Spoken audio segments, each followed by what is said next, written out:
Good morning. I'd like to call to order the November 15th, 2023 Ulster County IDA meeting. Can we all please stand for the Pledge of Allegiance?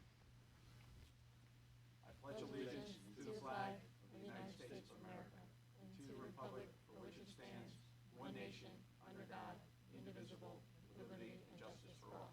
Thank you. Have a roll call. Michael Ham, present. Lynn Archer. Here. Dr. Diane Enyon is absent with notice. Stephen Kelly. Present.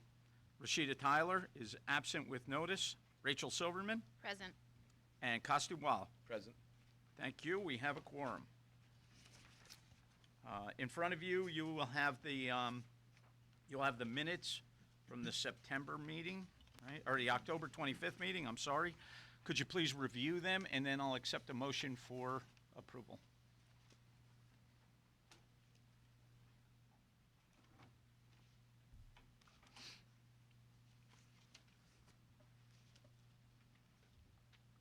Move to accept. Second. All in favor? Okay. Thank you. Public comment on agenda items only. No public comment? No public comment? Okay. Executive session. We're going to go into executive session to discuss matters of... Personnel, qualifications, background. Thank you, counsel. Bill, it should be 15 minutes. It's the standard, okay? Do you need a motion? Yeah, I'm sorry. Can I get a motion to go into executive So session? moved. Second. All in favor? Aye. Thank you. About 15 minutes.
We're going to come out of executive session.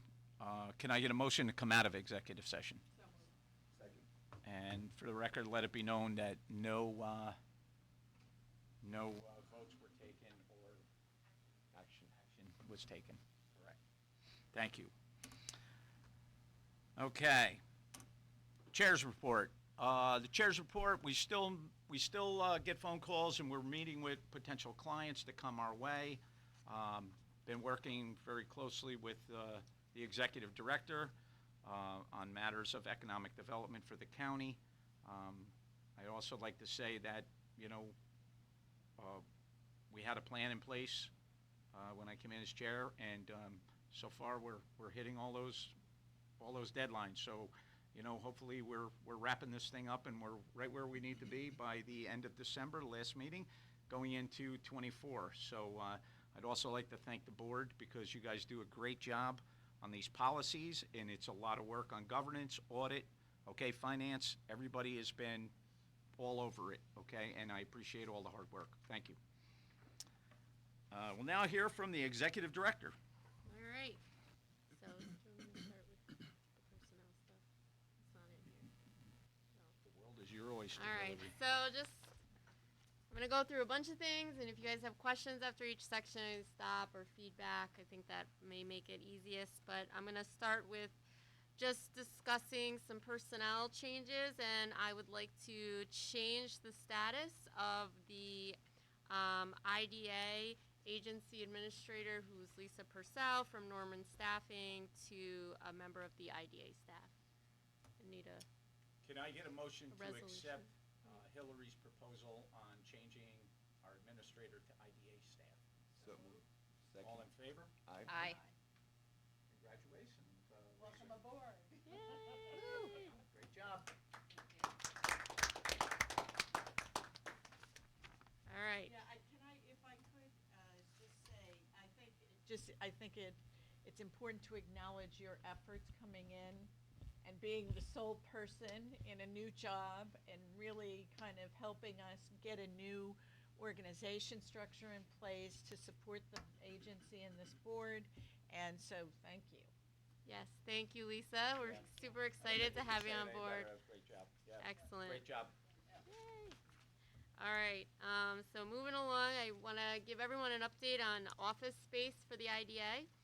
So we're excited to announce that we've secured a lease at 224 Fair Street, Suite 3, right here in Kingston. We are in close proximity to the county building.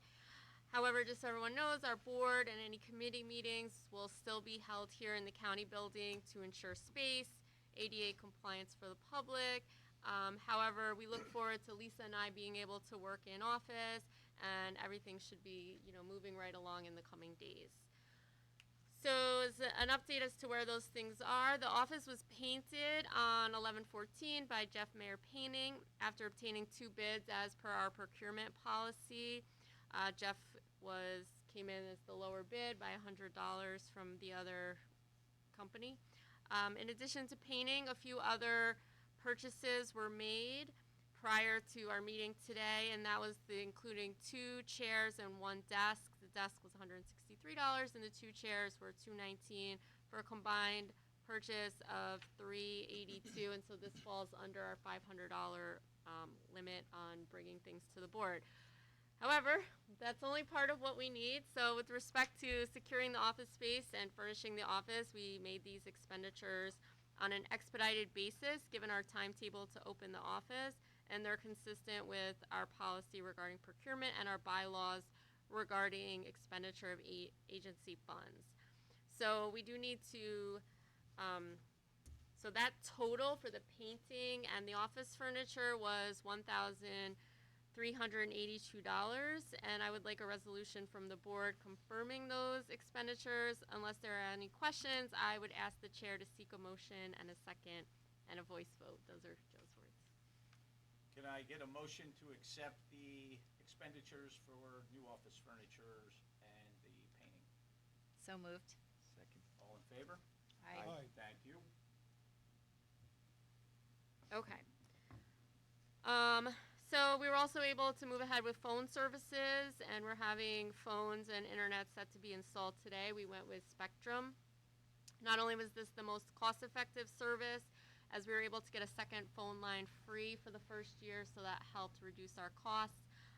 We also now will have wired internet service into the building, and that just gives us a more reliable internet connection, as well as likely more security, and allows us to be fully operational from the office. So we're excited and pleased that that moved along. And then to complete our official move, we're looking for the board authorization to purchase the remainder of the office furniture needed. So attached should be in here. It's in the yellow folder. In the yellow folder. It's just a list of some additional office furniture needed.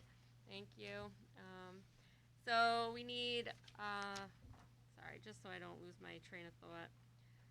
So these are basically the exact items we're looking to purchase. As Mike witnessed yesterday, I don't have great depth perception, and every time I pick something out and then walk over to the office, I'm not sure if anything fits. So, Motion to enlarge the office.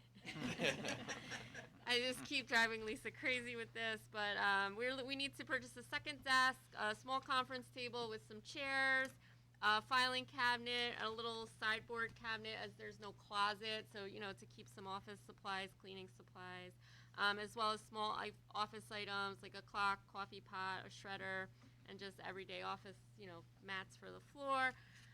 So if you look on that, the total for some of the big items, and then we have a second thing in Staples, in our Staples cart for like a couple $100, I think, is about $1,235 for the remainder of the office items, plus the Staples, which I think is about $300.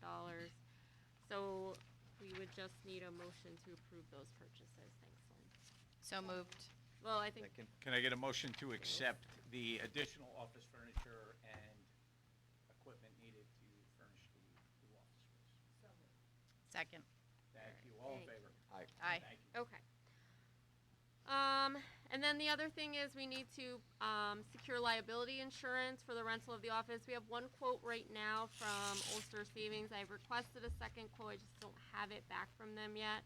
I did try to stop by the office. And then if I don't hear from them, I'll go get another quote. But we do need a motion to enter in. And I talked to Joe, even though we don't have the two quotes, we can still move forward with securing liability insurance as it poses a safety risk. So Right, the concept is to delegate to the executive director moving forward to secure the additional bids and then make a decision based on your review of those proposals. and we're going to work with council to ensure that what they're sending to us, protects us as an on the liability front as an agency.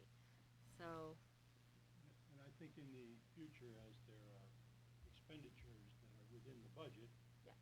there would be more of a notice than approval. All right, so moved. Second. All in favor? Aye. Thank you. okay. So any questions on the office? All right, moving on. So Congrats. we're excited. Nothing real long commute from there to here. Yeah. No. All right, so just kind of giving a summary of where we stand with projects.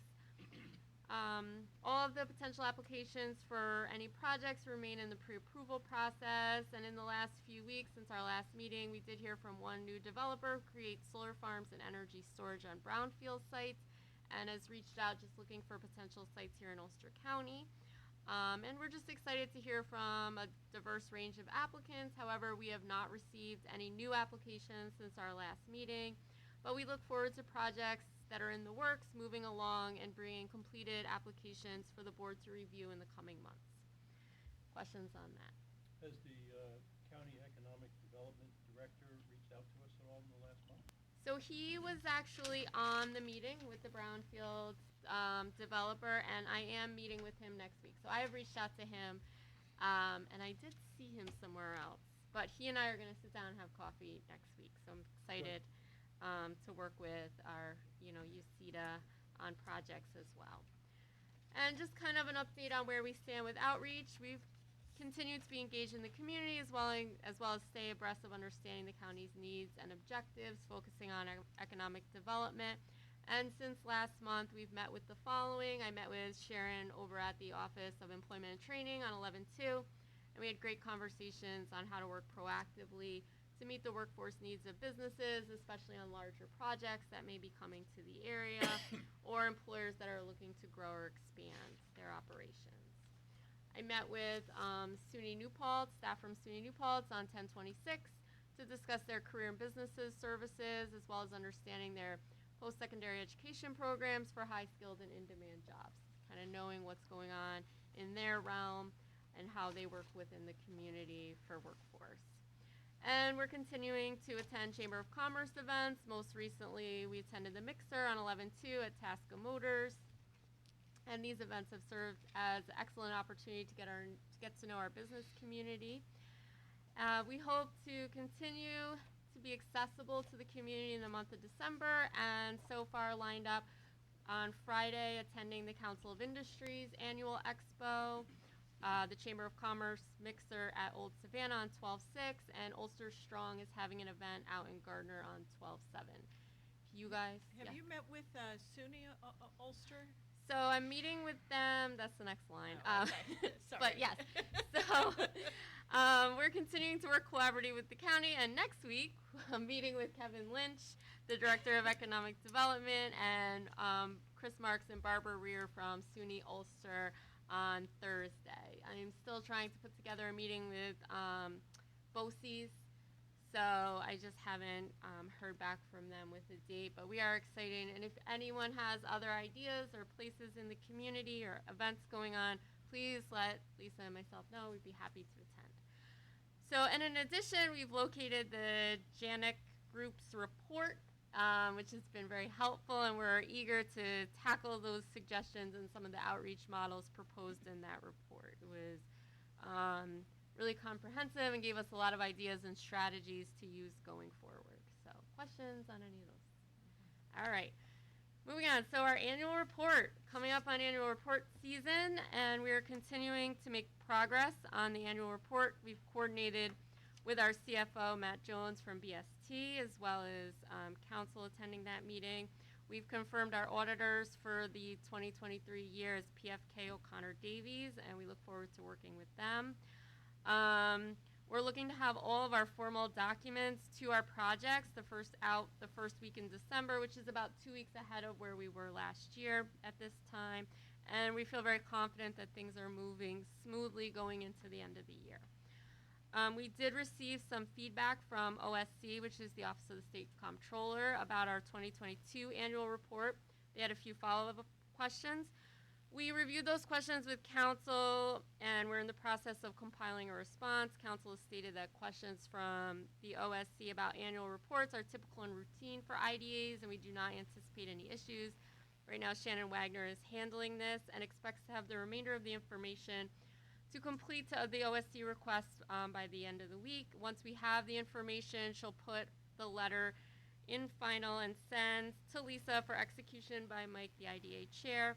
And we expect that we should have that letter sent for his signature no later than next week. And that was the update from So Joe. you're sending out the project, the updates for the Paris report in first week of December. They're due back to us. So this is separate. There's two Oh, separate okay. things. So This one was is just questions where from we're the at old one. on Paris, and that's going to go out. And the reason why I just waited, I'd wanted to do it a little bit earlier, but I was going to the IDA Academy and wanted to be sure that if we just copied and pasted what went out in 2022, are there changes to any reporting? We didn't want to have to backtrack with project applicants because there is a lengthy annual certification that they have to fill out, and we wanted to make sure that those questions remain the same year to year before I just was like, here, fill this out, and then have to be like, oh yeah, we now need this piece of information. So that has to go out. We have to create all of the invoices. We send an invoice to all of our project applicants as well as all the then state documents that they are required to submit. So we're gonna send that out to each project as one large packet, and we want that to go out the first week of December. That is separate from OSC, which is the Office of the State Comptroller. regularly reviews all of the annual reports in Paris and had just a few minor follow-up questions that Joe and his team are working on. Once those are formally put together, Mike will sign and we'll send a formal response to OSC. So is any questions on those two? Sorry if they sounded like one thing. Okay, just an update on the IDA Academy. So that was held in Lions Falls on 11/9, put on by the New York State Office of Economic Development Council. It was a wonderful event. Lots of presentations, lots of focus on housing, and as well as information from the ABO on kind of, the state of where he believes IDA should be. This event was very helpful, and as a new director, I really appreciated you guys having me attend that. So any resources will be shared with the board as relevant to provide background and guidance. And so attached, so I decided, and Mike had also recommended that this be shared. So attached in your packet is this report that the New York State Economic Development Council had commissioned. It's very lengthy. We did decide to print one. If you need it in the future, it's also available online. So, if you lose it, that's okay. But it's really a wonderful opportunity to see the impact of the IDAs have on communities. Sometimes what is reported into Paris doesn't put it into context of how IDAs help communities. And they did a great job putting this together, lots of great charts and information in there. So we thought this would be great for you guys just to have as board members as we guide through different projects that come, kind of thinking about how these projects and the work of the IDAs impact communities. So we put that in there for reference.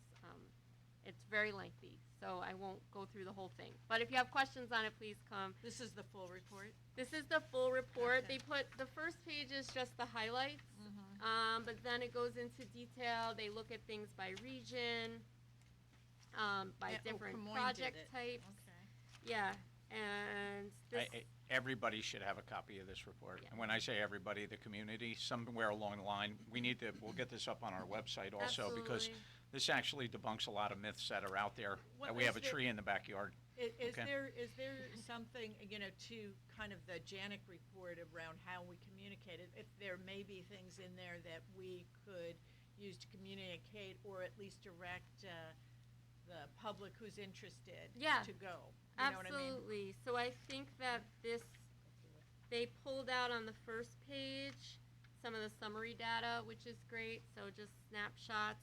And maybe when, we work on updating our website, again, a lot of this is done by region as well. It breaks it out by region, so we could even put some great highlights of this Region. report onto our website based on our region Good. and the impact our IDA has had on our communities.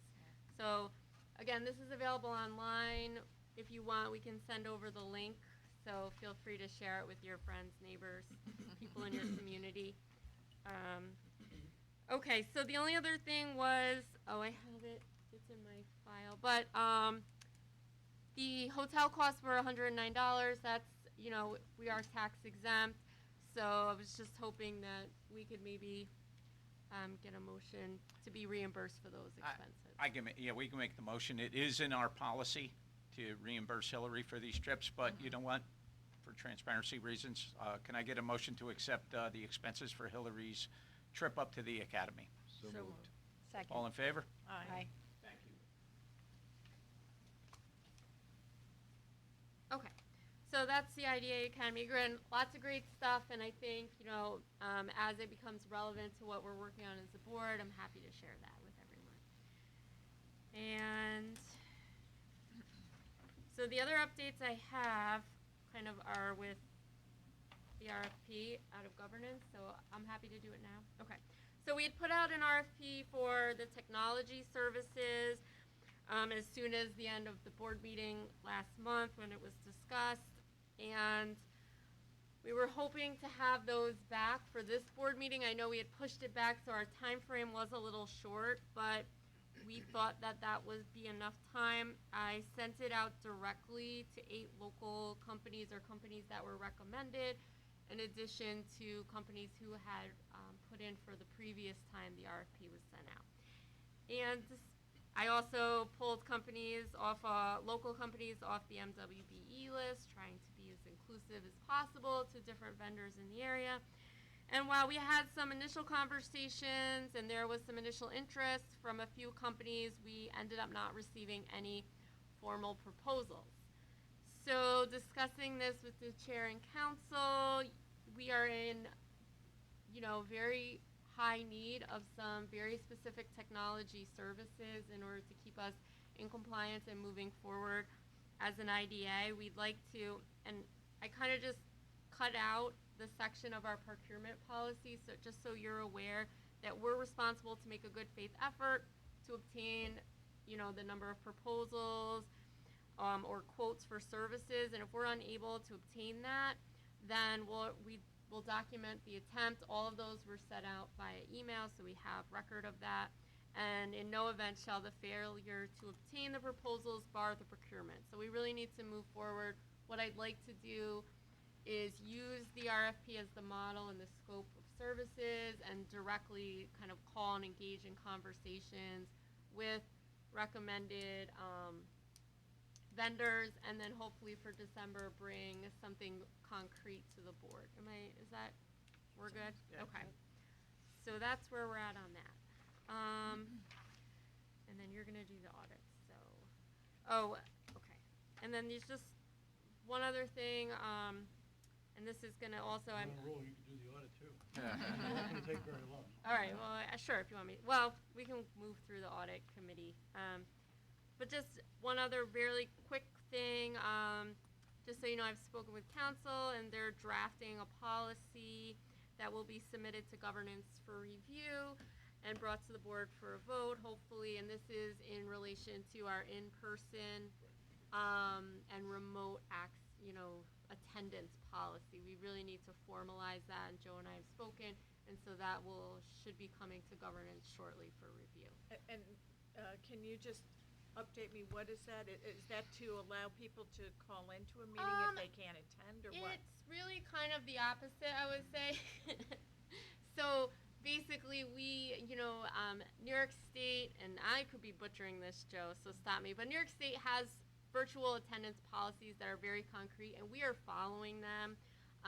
But it does allow boards to kind of create policies that are more concrete for the different types of boards. So we really need to have a policy.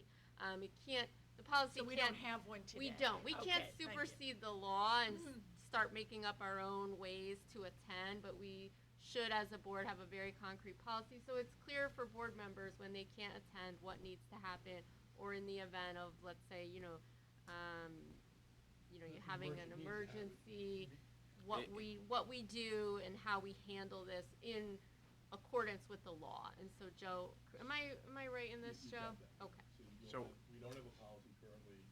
We need one. We need one. We don't have a policy. There is a provision in New York law to provide for such a policy. We'll have a draft for you to submit to the governance To committee for governance. their review, and then it'll come back to the board. Yes. But the policy will not supersede New York State in regards to a quorum or voting. Yeah, which is So- in person. Yeah, we still need the correct number of people for in-person quorum. So we are following the law. We're not. It's just, I think it needs to be clear to the members. We should have a policy that we can refer to, and so we're just looking to kind of formalize that, and so that's going to be coming to governance. So just now backtracking, I'll do the audits real quick.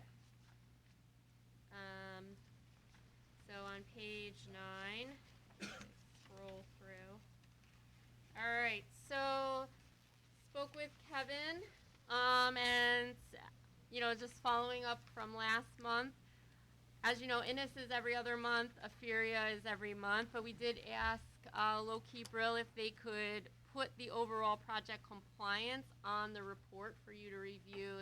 Previous to that, it had been in an email, and I know there had been some confusion. So as you can see, Innis, their overall project compliance is at 83.49%. And Aferia, their overall project compliance is continuing to go up, which is what was anticipated, and we had sent them a formal letter about their overall compliance, and so I believe it's gone up about 2 points. They had been hovering at about 68, and now they're up to 70, and I think it was Rachel that asked where those numbers come from. And I did ask Kevin, and he said that every week they submit reports to Low-Key Brill that is composed of payroll, the staff, and so that is averaged out. And so that's that number that we get, is that overall compliance is based on weekly payroll reports. And they do on-site visits too, though. They do, yes. Like yeah. Yeah, every month for Aferia, they're on site. These are unannounced reports, and then Innis is every other month. So that's So- that snapshot is the It seems to second seem to have- page. the India says head count of 89 workers, but when they went out there, they were only able to find 4 of them, so. Yeah. Hmm. Aferia too, I mean, we did send that letter? That letter did Yeah, come the through you letter guys? went out. Yeah. Because They did, I've yeah. got a real issue with, and that was prior to our policy changes, I believe, Joe, that they checked the box to receive the points for 75%. Right, they have to be at 75. Yeah, and you know what, okay, I'll follow up on the letter a little bit. I didn't see the letter that went out. I didn't Yeah. get to review it, but, I know that, that number's been upside down. I wonder what day they would have checked on Innis, because Innis, we reported total monthly head count of 122 workers, but they were only able to find 2 of them when they went out there. So Well, if it's during the week, that would make sense, because the bulk of their activity ends up being weekend, like Thursday through Tuesday. So if they went out like on a And on Monday, when they're basically closed, you have 2 security guards and that's it. that's it. And Right, Yeah, but- so you may, Maybe we ought to ask Loki Brill to go on a Friday, schedule that when it's Right. or a Saturday, or a day when when they're in operation. full Well- So operation, this is yeah. really not very useful. I don't So think. just to backtrack, Yeah. I'm sorry. So just to backtrack, this is the construction report. So when they're creating the project, and just stop me if I'm wrong, Joe. When they're creating the project, they have to use 75% local labor to do the build out. And so some of the workers hired may not all be construction workers. So these could count for total jobs created by the business. Which But- would include construction, which may no longer be on site. Yeah, so like because Innis is not they're done. far from me, and I know like my daughter's friends, like they work there in the kitchen, and so I can find out if, and I would imagine that's like, knowing Innis, I don't know Aferia as well. I would imagine that some of these workers are going to the business and are not construction workers, but that second report where they show up, they're looking at those contractors that they are bringing in. So who's coming in? And that's American Heating and Elevation Builders. So We that's should- separate. For another time, I think we should do a better job of evaluating what the real economic development is. It isn't just the construction, that's just the immediate phase.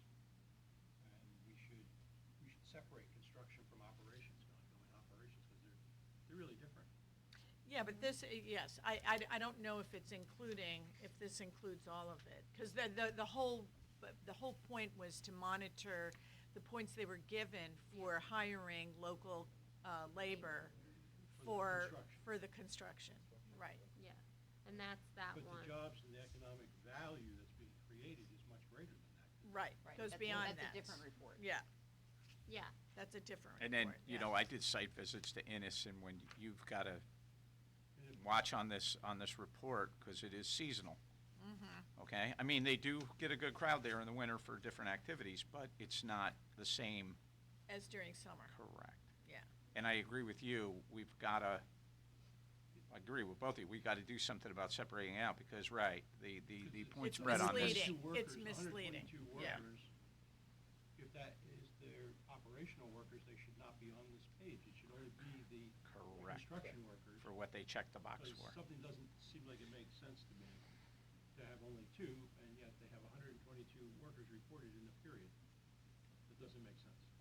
I agree with you. Yeah. When I look at page 9, these should be construction workers, Mhm. Yeah. not Right. permanent workers. Mm-mm. And you're absolutely right, it's not consistent with page 10. And what we should do is, why don't we just have Loki Bill, works for us. Let's Yeah. have them. Come on in. Let's have them on the phone, Yeah. you know, at the next meeting with an explanation. Right. And then we can ask them, this may be. Yeah, bring 'em ask in. if there's a very logical explanation. And if it turns out to be not what we want, then we can correct that and they can go back and redo it. Can I ask one more question about Yeah. the page 9 report for Innis? If the head count is 89 workers, shouldn't A and B say of the 89 instead of the 77? I agree, yeah. They need to have supervisors, they weren't workers, right? Isn't that probably what the difference is? Just kidding.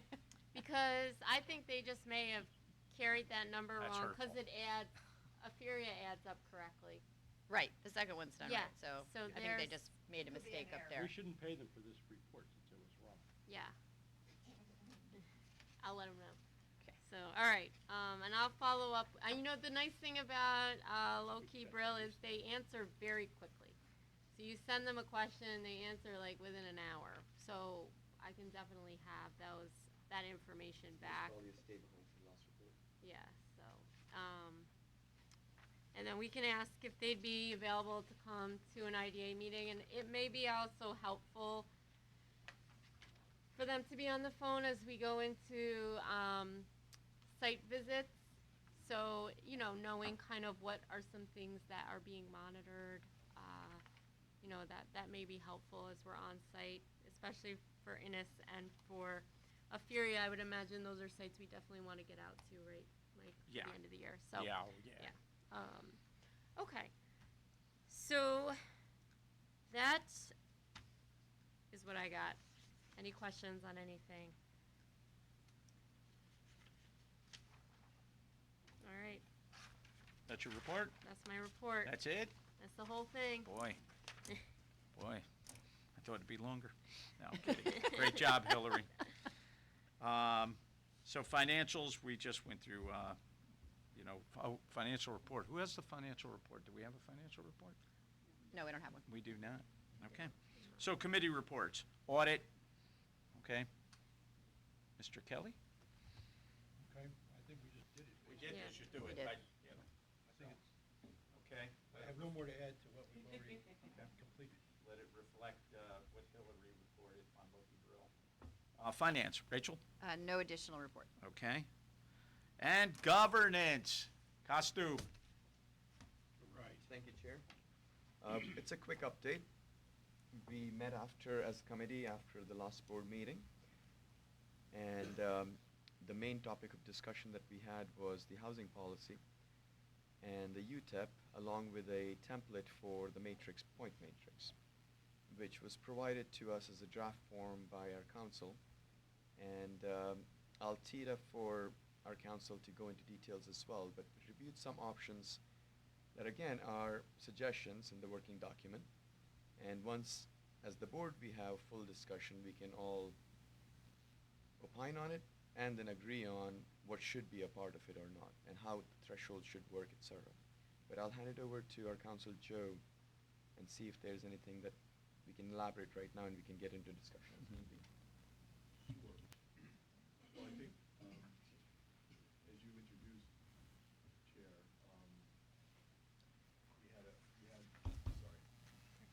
we had a governance committee meeting yesterday at, Monday. I'm sorry, Monday, yep.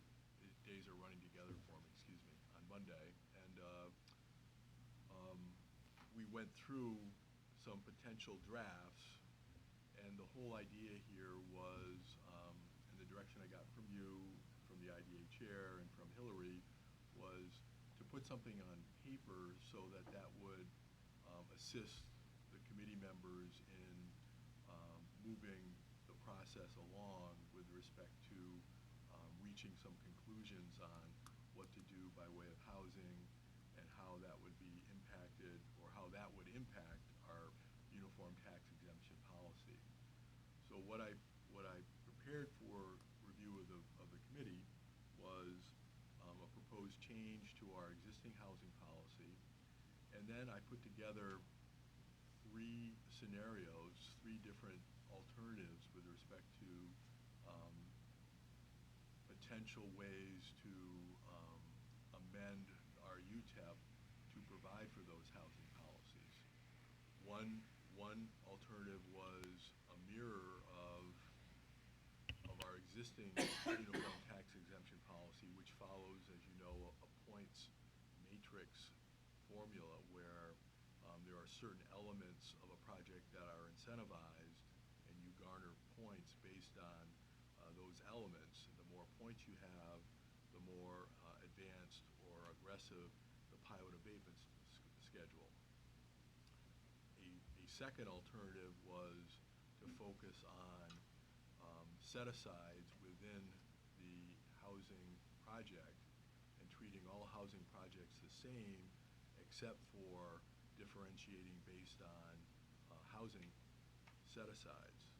And then the third alternative was an attempt to simplify what I think the committee members all agreed during the discussion on Monday.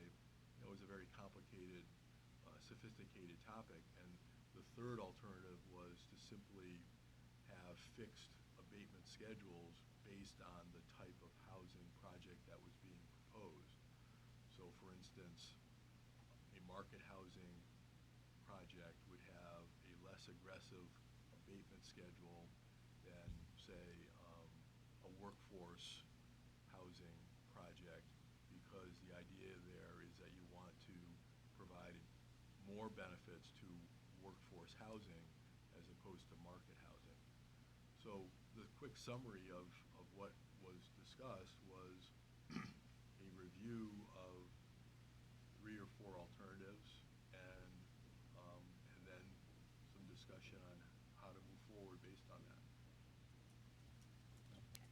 And I'm going to go on record here because I feel very strongly we do not need, and we talked a little bit about this, but with the mention of market rate housing, I do not believe market rate housing needs to be incentivized by the IDA. It pays for itself more than any other type of housing. So I don't really see market rate housing, and I know there are different opinions on this, but I think that's one.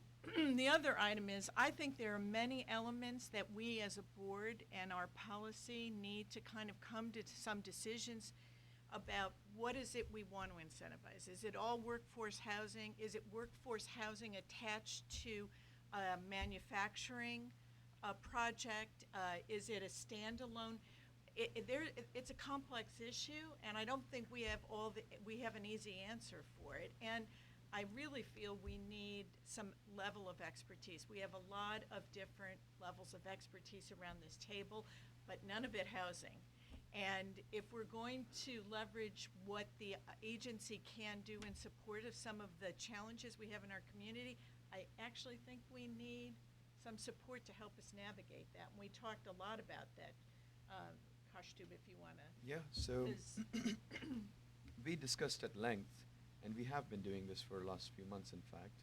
And it is our opinion, and I think our council supports that idea as well. But we want to bring it to the board at the right time, perhaps have a discussion today if you're okay with it, that there is a need to get a third-party opinion, perhaps, such that we maintain whatever we have in the housing policy. Ultimately, it stays in the same lane and aligns with our mission for IDA and UCCRC, which is job creation and employment opportunities and development. And we can continue working on it. However, I think it'll be prudent to have somebody provide some information and direction to be able to make a sound judgment. Our thinking right now, and that could be a recommendation as well, depending on how we go through this, that we RFP for a third-party consultant, perhaps in tandem with, if that's a possibility, perhaps in tandem with other IDAs, because other IDAs might need it too, while also considering what to do with the current policy and how to think about it. Because we also have to think about the moratorium in place right now and how to actually move forward with that, whether to lift it or not. And if we don't, what are the consequences of it if there is something coming in the pipeline? And if that is the case, should we even consider it on a one-off basis? Perhaps that's not the right term, so council, please let me know.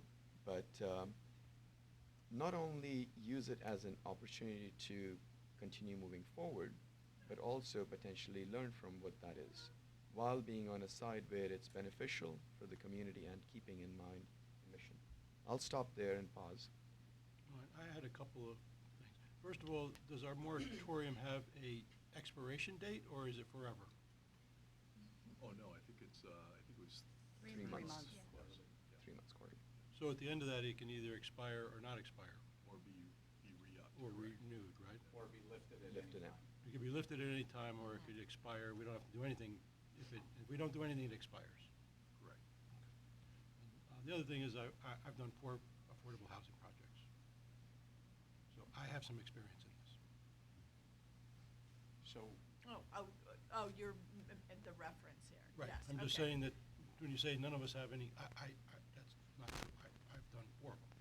so is it safe to say that we could move ahead almost, I don't want to call it, I don't know what else to call it, an umbrella policy on the housing that almost is on a job or a project-to-project basis based on, from what I'm hearing, the community needs? Well, that was one In the thing. interim, Yeah. In the interim. in the interim. And you know, Lynn, I'm gonna coin Lynn's phrase, she loves this one, is that these are always living, breathing Yes. documents that, you know, you learn as you go.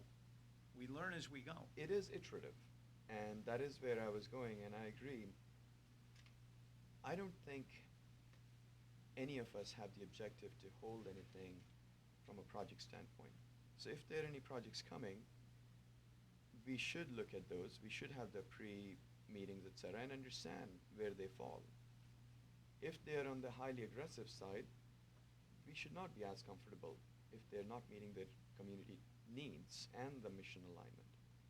But if there is something that we should be thinking about that's completely out of the box, let's bring it to the table and think about it, but broadly discuss with perhaps Steve, or he has some experience, or a third-party I have consultant. experience with affordable housing. Sure, sure. Right. But I would say that it's time that we lift the moratorium and we figure out how to have projects brought before us. Just because they're brought before us doesn't mean we have to approve them. I think if every project that doesn't come before us, we have no impact on at all, except maybe to prevent them from happening. If we're able to, I mean, housing's the biggest problem that there is in the community. We have to go round and round on this forever, because we're trying to define this. I just don't think it's practical. I think we should look at every project that comes before us and then make a decision. Can we help them or not? And should we help them or not? Maybe that's the first one. And there may be differences of opinion, but I think all of them should be in front of us so that we can have, because we don't have any projects right now, and this is the biggest problem, the biggest challenge for our community is housing. Yeah, but we have only had one housing project come before us, or even inquire at this juncture. So Because let- we have a it's not- moratorium, why would they come to us? if Well, there's they would no- still, if you were interested in doing a project here, you wouldn't be exploring where are you guys at, what's going on? I'm not suggesting that, we should we should say that is prohibiting projects from coming, or that it is, we only have one project. I think it's, But with a moratorium, nobody's gonna bring projects if there's no, if the bank is closed, you don't go and. They're not gonna pay their I advisors. totally, Understand I that. totally So understand We need that. to get rid of our moratorium. We need to, I suggest that we agree that we're gonna entertain every project, and then we'll decide. That's what the wisdom of the board is. Well, I'll defer to the council on this, because part of having a policy in place is having some general guidelines that help people navigate to, bringing a housing project before us, right? So we can look at all these projects, but if we're making we'll do that one, or, we'll do, we want to have some guidelines that will help us to decide so that we're not putting ourselves in a position where we'll be No, I'm not saying that. I think we're delaying. I think So, we should- so what are your recommendations? recommend we lift the We met moratorium. but we met and we've been trying to pull together some of these things. Just lifting a moratorium to what? What's our guidelines? What are our guardrails we go around a back to housing whatever policy? the guidelines were before. They are required to do a cost-benefit analysis with Yeah. their application. In addition, we have a very clear mission, so, you as a board can be very conservative in projects coming and really look very closely as whether or not, a housing project, is it aligning with our mission? Is it serving the workforce community? Is it tied to jobs? What is their financials, bringing it to the board? Because as I think everyone is mentioning, there does need to be more information. I think a third-party study would be a great way for us to get actual data and align with our mission.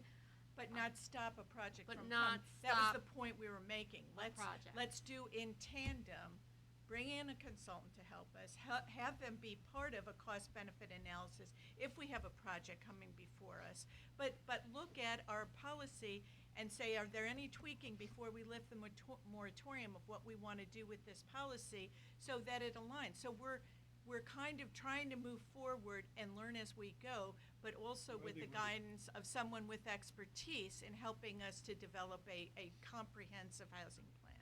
I don't have any problem with amending our Current, policies yeah. as we go along. I just think that we shouldn't wait till we have the final end-all and be-all and forever. I don't think anybody policy. said that, Steve. So that's why I think we should lift the moratorium, and So, it takes months for us to even let's touch come base to- real quick. What do you see as, I know we talked about it 2 months. What do you guys see as a sunset date on this? I know we had one. So I'll say, I don't see a sunset date to be very soon because of what we're discussing. However, Okay. however, and this is my opinion only, when I see a moratorium, because I have looked at other businesses as well, I see it as a sign that says not open for business. And if we are prudent as a board, we should be able to identify which projects actually are positive or negative for the community. Again, going back to what I was saying, if we are looking through the lens of any bias, we're not going to get an answer. And we will not be able to look at any projects coming in unless we make an outreach. And given that all documents that we have are living, breathing documents, and they will have to be amended at all times, my initial reaction is that we should lift the moratorium, again, initial reaction, work in parallel with a consultant on a prospective housing policy while being able to review any projects that are incoming. Okay. And I Because don't just have what any- I just said, but yeah. Yeah. So- I I don't have agree. any- I mean, I think that's what we came away We should. yesterday. So this was not just, I'm not sure we agreed on a moratorium, that's whether we lift it or not, but No, we said we needed to Right. look at it, and we We would need to look look at at it, lifting yes. it come December. Everybody get a copy of the yes, policy and if everybody there has was their anything. vote and opinion, and everybody, yeah. Yeah, I So- think that's exactly what we. So Yeah. I don't think the work of the committee halts whether or not No. we lift the moratorium. That's It right. does not. Shouldn't. It does not. Well, kn- you- I would want to go back and just look at the policy. Wh- Was there any which- tweak we wanted to Which you make can before still that? do. And I we mean, have a it's draft still. of that. We have a draft So, of the policy. I'm going to be so with bold red as to lines. say, you know what? I'm going to entertain a motion to lift the moratorium. So moved. Well, Oh, Let's talk to the council. we may want to consider that, direct council to put together materials and have that as an agenda item for you to send to the. do you want to know something? Yeah, I'm putting the cart in front of the horse. Because I don't want to take any of the energy away from the governance committee. You guys you're in it, When is the next meeting? December 20th. Okay, everybody here good with waiting till December 20th? To lift the moratorium. Correct? I would be comfortable with that if we're gonna have a vote on that on the 20th. Well, that's the intent. Yeah. But if there's, still can't come to a consensus, I think we should lift the moratorium and move forward and continue with all that work to identify how I- policies could be revised to be made better. But we need to be open for business. This is the one part of our economy that is so essential, is to have enough housing for all the people here. We can't grow any more industry if we don't have any housing to house the workers in. And that isn't, I mean, Okay, I'd like to withdraw my motion until the 20th of December. that's my motion. Oh, I would like to draw, yes, withdraw, yes. You know, and once again, I mean, we've all talked about this. I've said it. You know, we're doing a lot of good work here on behalf of the housing.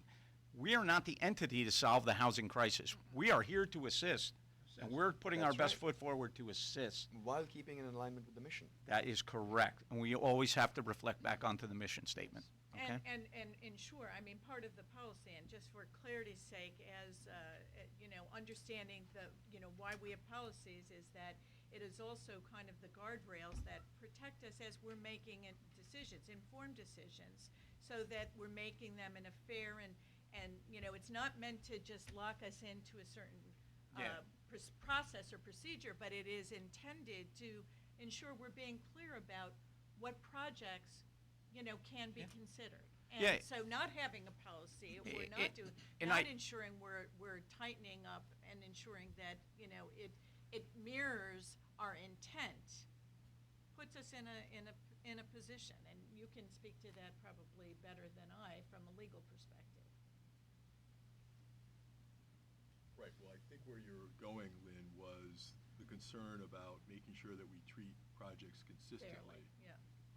We don't want to be arbitrary and capricious. That's the issue that we want to stay away from. That's a legal term. But you know, I'm being arbitrary and capricious, so I'm gonna use an example, Don't be arbitrary. okay? We'll use an example. A couple boards ago, we were approached by someone, and after you get digging through the weeds, although they checked all the boxes, okay, they were not good actors, which made that board not want to get involved in that project. And that's not being arbitrary, that's not along those lines, even though we didn't do that project. No, that's good due diligence. That's Correct. that's And that's where I'm driving this train to, ready? Good due diligence, which means jobs that come before this board, okay, are, everybody dives into the weeds on that. We dig it all up. Everybody has a job to do. But, they're always job by job, approvals. Project by project. I'm sorry, job by job. Project by project, We okay? don't have any projects. This is the biggest problem that we have for the county. We have no projects in front of us. And I'm kind of in And, agreement, because the perception's out there, although, okay, people aren't coming and knocking our door down right now about a housing project, but I do agree with Steve on the basis that, that's out there. People don't come because why come? Why Well, come? there's still, listen, The bank's let's, closed. We're let's, not taking any applications for mortgages right now. no, let, Nobody's going to apply. well, let's also be realistic. The market isn't conducive right now to that situation, and there's still state money, there's still. Oh, I'm not disagreeing. There's- Subsidize. Yeah, No, I'm not There's disagreeing. all kinds of but- money out there and COVID Right. And filled the coffers to some Lynn, we're not degree, so- gonna, We're not gonna solve 50, it. 60, $70 million projects. We're Project. just a small part of that, Right. You're right. Subsidies are, They're available. there's a lot of things, a lot of background music. So, I mean, what we provide, and I think this, and Joe was helpful in crystallizing the differentials between what the states and feds do and what we can do. We have the sales tax, we have the tax abatements. Those are the things where we can add value. And again, as long as it aligns with our mission and our purpose, I Okay. think that, do we have more work to do? Yeah, but I've said it from the get-go. We're not the answer. We're not the solution to the housing issue here. Correct. We are a contributing factor to how we can help improve it, but we're not the problem. And again, I think, You know, we've talked about this in the past, and I think it came to fruition in the conversation the other day. It's a complex issue. Having the expertise of firms out there who are consulting. Albany has had a lot of success, and Joe was able to give us the insight. Dutchess County. And what Albany has done to really change their housing market. So I think there's opportunity. I think we can do it. I think it doesn't stop us from doing other things, but I do think it's let's Okay. move cautiously.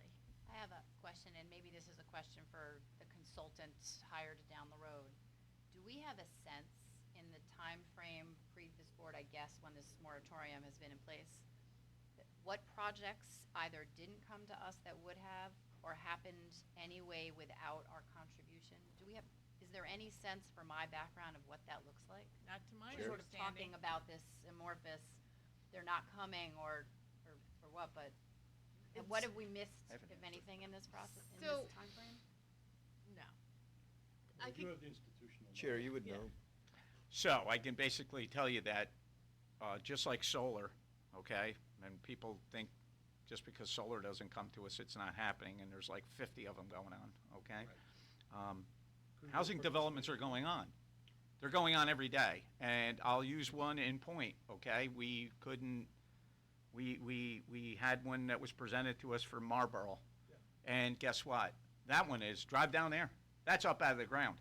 But they They- obviously didn't need us. It's not that they didn't need it, they didn't want to miss. You got to understand something. There's a building opportunity that is this wide in a year. You got this wide. There's logistics that come into play. Yep. Right. There's market value on that build, okay? At one point, I'll put it very layman, the juice was not going to be worth the squeeze because they had to move along. Do you know how many millions and millions and millions of dollars you miss out by not building something?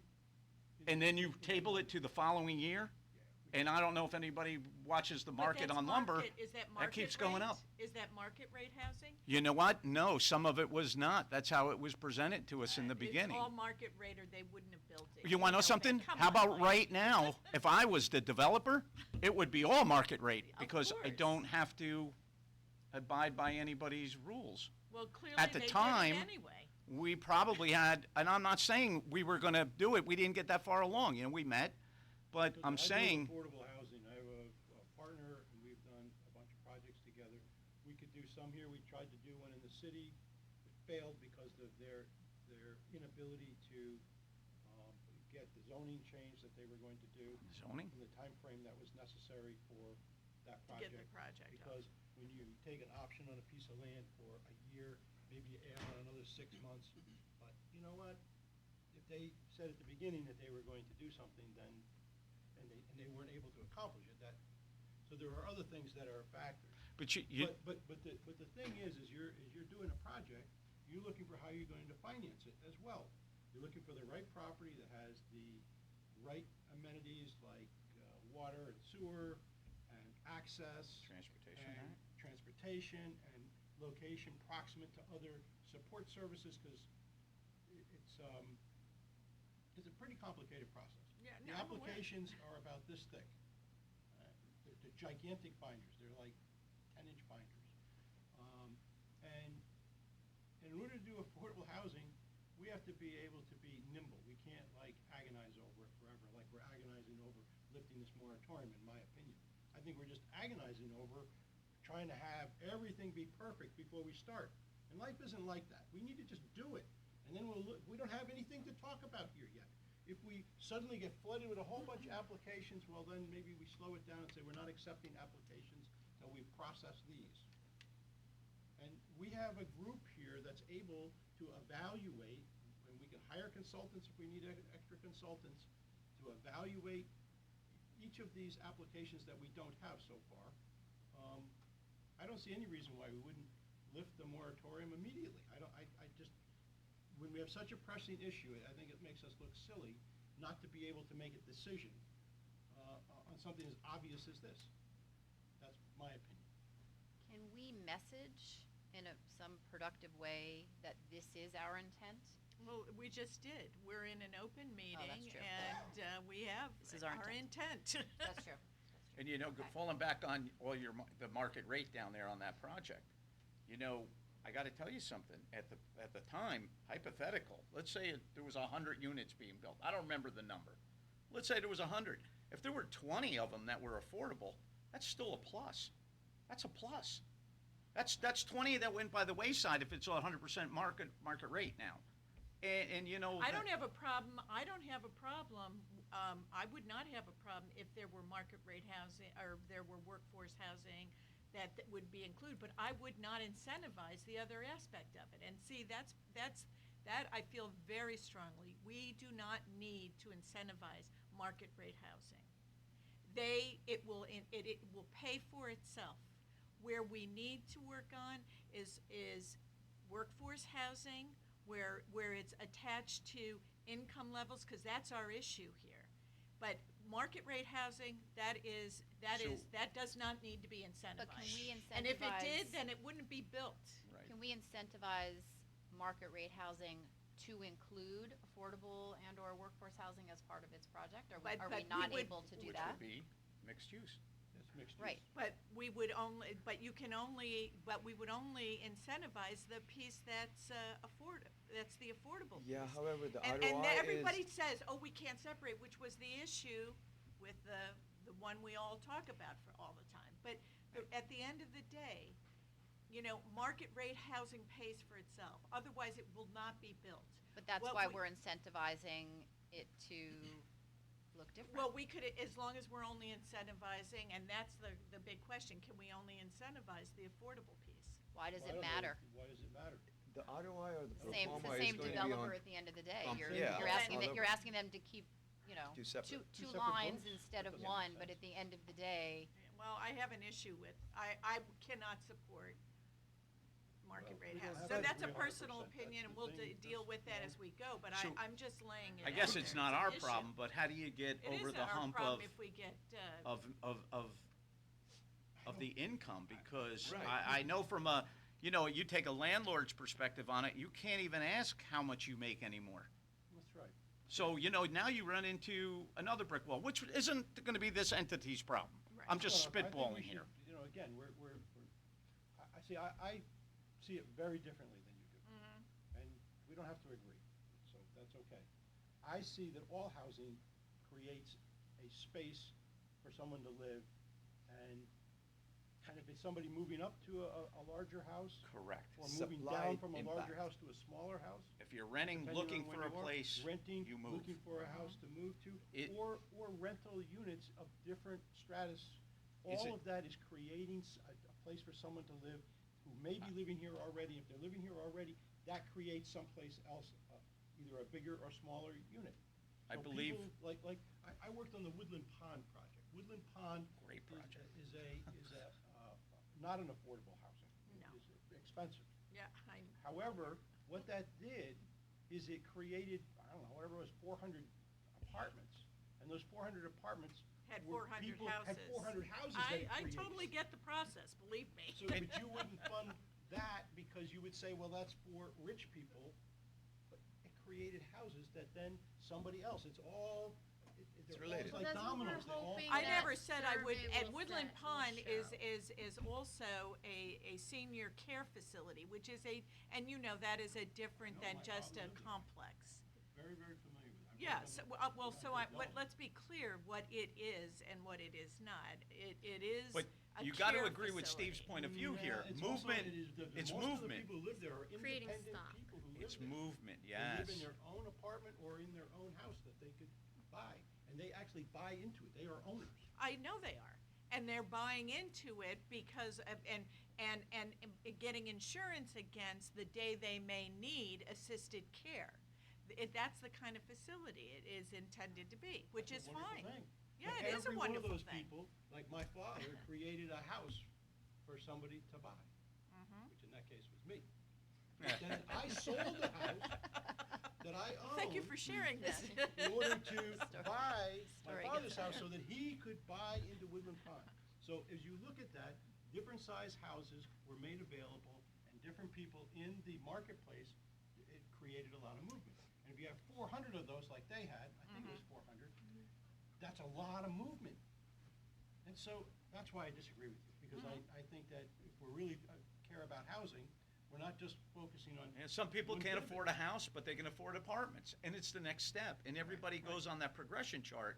Right. And I agree with what Steve's saying, if you free up 400 apartments tomorrow for 400, Seniors who are gonna facility, sell their house. whatever, You're opening up supply. you open it up, you open it, right now, is what, hey, we will, I heard that the new economic development, person, when he first got hired here, couldn't even get a house, couldn't find a house anywhere. Yeah. Nobody's, it's stagnant, it's not moving.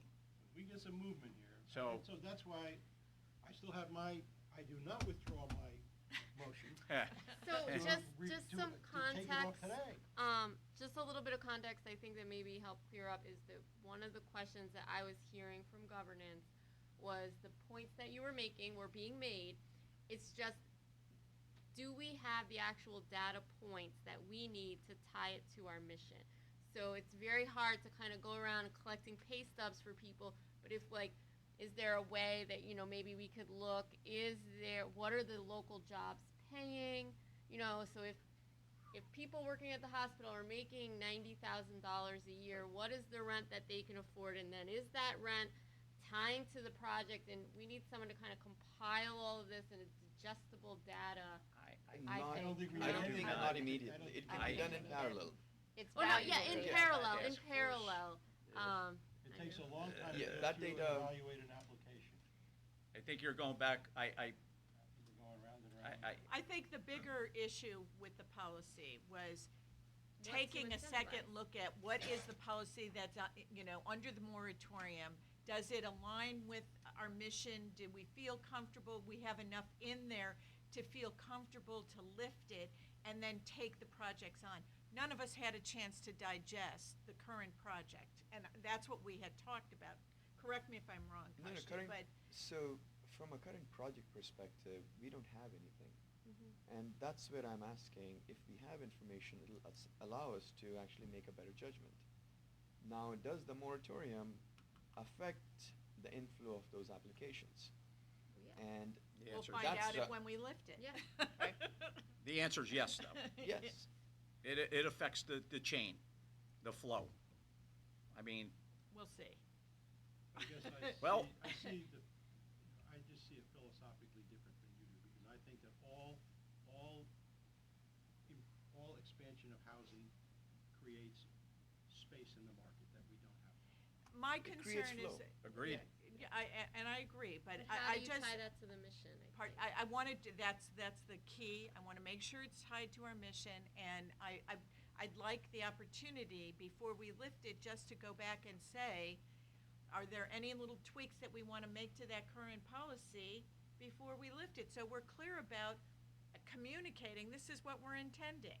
And that's all I'm asking for. So do I we don't have- think do there's we anything have wrong with that. A summary of what I mean, criteria isn't that it, we you currently agreed yesterday. have I know, I'm for thinking- guidance? Are you changing your mind? I don't No, know. I'm not I'm just changing my asking. mind. I'm Okay, just can we get wondering. that so that, we have, looks like you have it right there. I have a Draft. copy of our current policy right here. The reason I was suggesting moving forward in December and not today Right. is to give people time to reflect on the discussion here. Yeah. And we've had prior discussions about,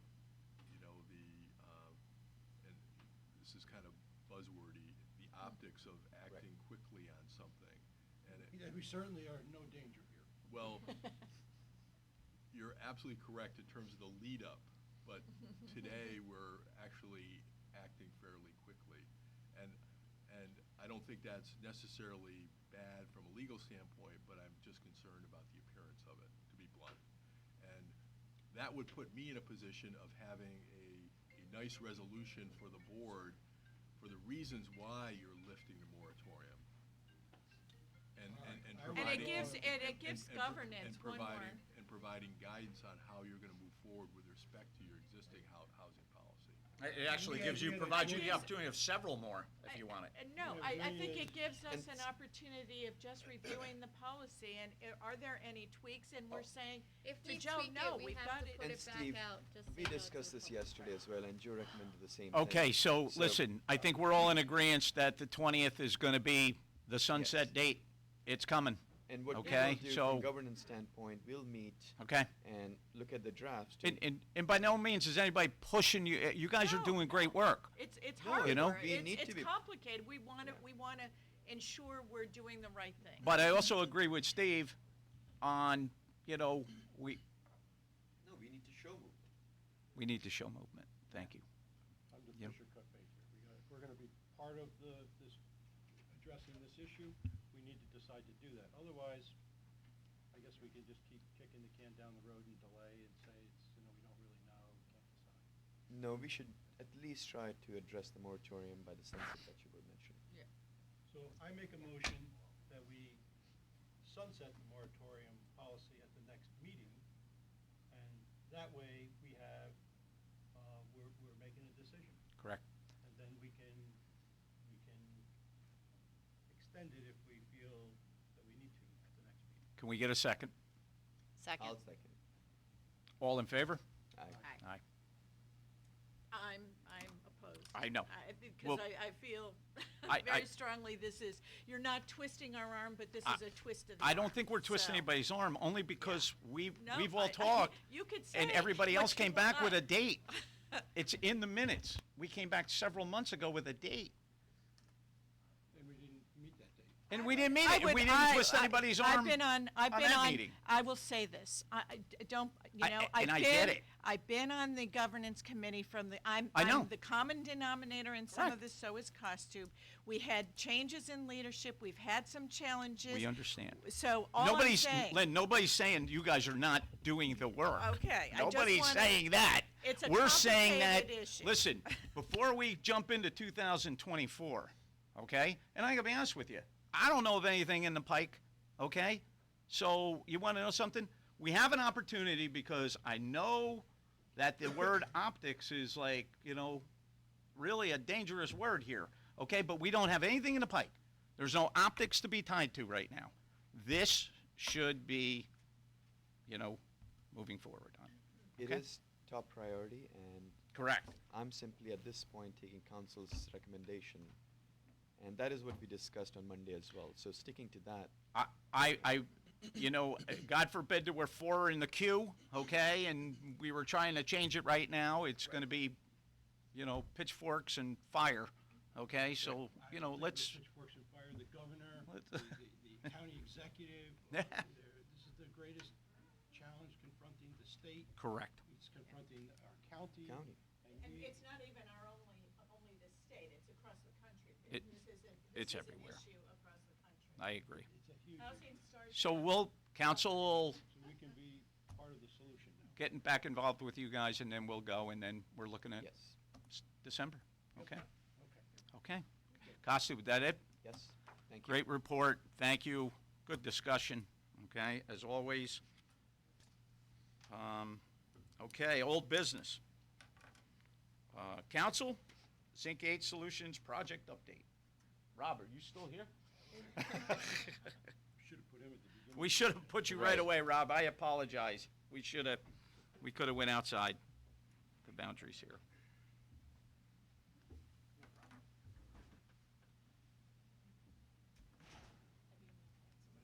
You have space? I totally forgot.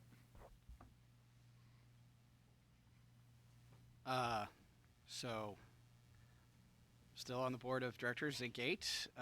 We had Rob Parker speaking for the company. Understand there's been some items in the news about the company's operational challenges. The company is still moving forward. However, the other members of the board and I have brought in a new chief executive officer. We are working on a variety of items about moving the company forward, including assessing its technology and how to move forward. So some things, company is still public, and some things I can say and some things I can't, but we are moving forward, confident in the technology of the company and where we can go. And I think that part of the company's growth story remains moving to Ulster County for our operations and growth. So obviously the company is in some challenges right now and organizing those and taking care of them, but before we became a newsworthy item for not good reasons in this past fall, had already spoken with council of the chair to move the issuance to 2024 anyway. At this time, I don't have any adjustments to the timetable aside from saying that that was there. That wasn't in anticipation of anything that's happened, just the logistics of growth plans. And I think right now the company is still evaluating timing, but Ulster County and our commitment to New York is a key part of what the board of directors sees the company's ability to grow and move forward and still be a part of this community. So that's kind of all I have to say. I can't give too many detailed updates because some of them are honestly in process. But for moving forward, we are still planning on being here and staying regular communication with the council and or with the IDA and council as needed. And if I can answer a question, I will. If I can't, I'll at least tell you. Questions?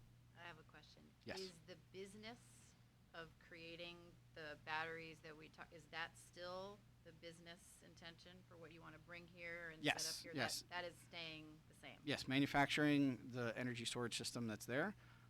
Some other items of the company's ability to capitalize on its book of business and other things would only perhaps be additive, but nothing, that's still the core of the business, commercializing that technology and producing it ideally in a facility here at the iPark, at iPark 87. Let me just ask another question, kind of related. Have you scaled anything back from the project that we looked at? No, because that was going to be our initial phase up production anyway. Yep. The only thing that would be adjusted perhaps right now, which we're still evaluating, is timetable. And after this, I'm meeting with National Resources and the iPark team to discuss that because I know they have issues related to what they need to do. But ideally, they're still a partner that we want on going forward. But understand they have to manage their own project and property as well. So hopefully that's still viable. But I can't speak to that yet. But or speak for them. But broadly speaking, this location and that project, that hasn't adjusted the scope or size. The timing may adjust. I appreciate the lack of pitchforks and fire as well. No, we're here to support you. We want that to be successful. And the company does recognize throughout the process how supportive the community has been, and we appreciate it, and we are still committed to being good partners. So. Great. Thank you for coming in. Thank you. I think we should have had it first. No, go right ahead. It was very illuminating to hear about housing policy. So. You know Don't what? you wish you were doing housing? I mean, thank you. No. One I've never regretted. Thank you so much. Okay.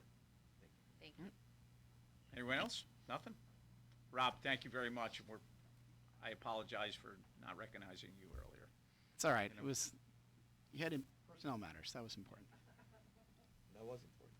Thank you. Thank you. And if I don't see all of you, have a happy Thanksgiving. You as well. Thank you, Rob. Thanks for coming.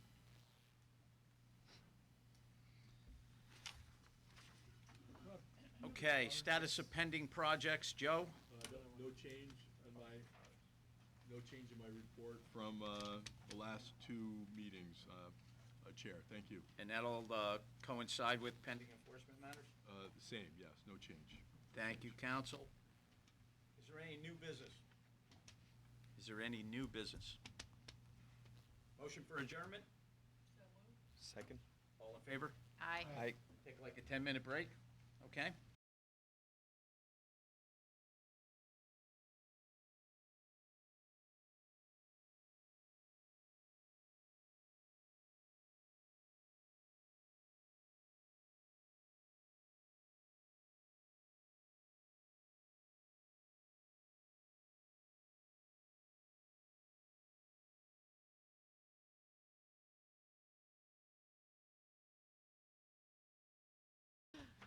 I'll let her know that's how she's been referred to as construction.